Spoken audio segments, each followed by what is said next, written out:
Hello everyone and welcome back to Baby Bump Theory. So we continue to debunk more myths. Today we will be debunking 5 myths about exercise in the postpartum period. So we have here Yusra again. Welcome back to Baby Bump Theory. And are you ready? Oh, fun. Let's go. Always ready, right? Always. Okay, so the first one. Okay. A newly postpartum mom should wait 6 weeks if she's had a vaginal delivery and 12 weeks if she's had a C-section after delivering her baby before starting exercise. I want to say myth, right? Okay. The reason is because everybody's recovery is so different, Rashida, and these guidelines are there as generic. Right, when you look at these statistics, they're generic. So to try and keep everybody safe, that's why you have 6 weeks and 12 weeks and all that stuff. However, how does a mom feel? I know when after my C-section, I went back to training 4 weeks postpartum. That worked for me. But am I going to expect another mom to be ready in 4 weeks? No, right? Maybe not. On the other end of this of the scale, you have a mom who's reached 6 weeks, but she doesn't feel like, she knows she's told by 6 weeks she should be healthy and fit to exercise, but she's not ready. And then the mom ends up feeling broken, unfit, right? So there's a massive issue when we put blanket statements like that. So I will say myth and look at the mom in front of me. What does she need? How is she feeling? How was her surgery or vaginal delivery? How did that go? And then take it from there. Because there's so much that goes into it. Okay, perfect. Yeah. The second one, if a newly postpartum mom should focus on getting back into shape and getting back into exercise as soon as she's delivered her baby. Myth. All right. Again, we are coming back to how is she feeling. What I do tend to see a lot of moms is, I get it, like postpartum, like we have all this extra weight, we don't recognize our bodies, we're not happy with how we look. But what is important at that moment in time? What we do tend to see is a lot of people who start to want to lose weight early on postpartum, they can develop this condition that's called REDS, which essentially is relative energy deficiency in sport. We see this a lot in athletes where they're training so much but they're not eating enough. So they haven't got enough energy, they're depriving their nutrients, their bone density goes down, immunity goes down. Now, we also see that in moms, because if you think about it, a mom who just gave birth, what is she doing? She's hardly sleeping, right? The baby thinks 12 a.m. is morning, literally, right? She's probably not eating well enough to fuel herself, just grabbing here and there. And then this same mom wants to lose weight. Remember, to lose weight, you need to be in a caloric deficit, which essentially means you are depriving yourself of nutrients. Right? So what can happen, you don't have enough nutrients and vitamins, and it can. I'm not saying it always does, but it increases the chances of postpartum depression. So my advice is go with the flow, all right? See how you feel, see how you're recovering.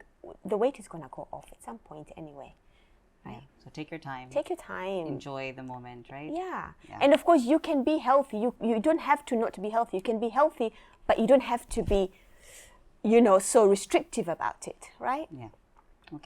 Okay, perfect. So the third one, I have diastasis recti, which is the gap between the abdominal muscles. I got it while I was pregnant, and now I will always have one. Myth, because guess what? Everybody gets diastasis recti in pregnancy, right? Yeah. It's the normal adaptation that needs to happen. Like, you're tiny. When you're growing a baby, the baby's growing. Where are we expecting that baby to go? Your body has to make room somehow. Exactly. Right? So your abdominal wall is, your linear elbow is going to stretch out. Your abdominal wall is going to stretch out. And for a lot of people, we see that they go back to however, they adapt back, right? Their distance may not be as pre-pregnancy, but it doesn't mean they're not going to have function and stuff like that, right? While other people, they may need a bit more help through abdominal strengthening, but it doesn't mean that you're broken. It doesn't mean you can't regain your strength and all that stuff. So it's a myth. Everybody has to get diastasis recti. We see this in research because it's just part of growing a baby. Perfect. Thank you so much for that answer. This is another one of my favorites. So a mom should not lift weights because she may end up looking like a man. Not only a mom, actually, a woman. Myth, because I would have been like like a dude right now, right? Not true. We don't have the hormones to promote this, right? The women who you see looking that massive, there's always that extra thing that's happening. Do you know what I mean? Yeah. But just the normal weights that we are lifting recreationally by being healthy, it doesn't take you there. The thing is, it's almost like you're saying, if you have a racing car, you're going to be a race car driver. Literally, that's what we are saying. Yeah. Right? Like, yeah, so it's a myth. Okay, brilliant. The last one. It's normal to pee when you run, jump, laugh, cough, sneeze in the postpartum period. I don't know if this is a myth, a yes or no answer. And I think we've spoken about this before, right? Yeah. Because it depends. And normal, what does normal mean?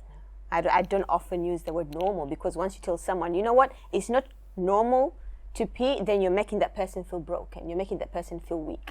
Yeah, you're carrying a baby. Your pelvic floor is going to be stretched out. Things are going to be stretched out. There's a lot of demand on the pelvic floor during pregnancy and postpartum. I mean, during the labor as well, especially if you're having a vaginal delivery. Yes. Right? So you may have incontinence, but that doesn't mean you're broken. It doesn't mean it's abnormal. It's just one of those things that happens. But you don't have to live with it.